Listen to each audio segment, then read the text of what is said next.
下來繼續財經的消息，來看被動元件的大廠國巨，最近半個月內發生着幾啊件的違約交割，累積的金額已經超過1億。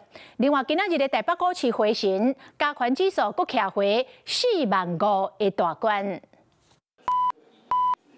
外面紅講講，台股衝，加權的指數開在44850點，上懸起到45881點，起超過1001點。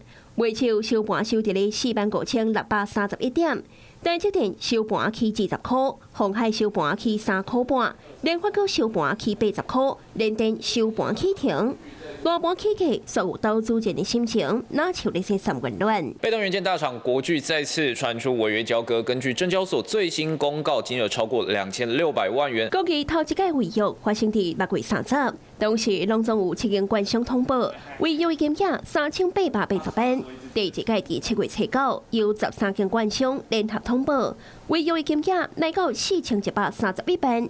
最近一屆是第3，違約的金額是2651萬4。這半個月來，國巨累積違約交割的金額已經突破1億。基本上會有單一個股有超過2、3次以上的這樣的一個違約，代表那一檔股票應該是熱門股了。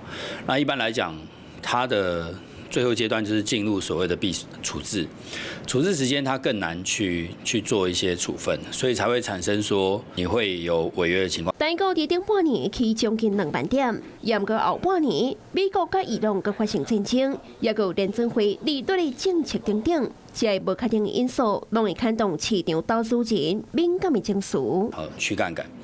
第二就是你要回歸到投資面，而不是投機面。這個我覺得心態上面來看，要開始做調整。因為台股的基本面其實非常好，但是你會發現，多數的資金會集中在少數比較好的股票。專家講，起的時看重趨勢，落的時注重品質。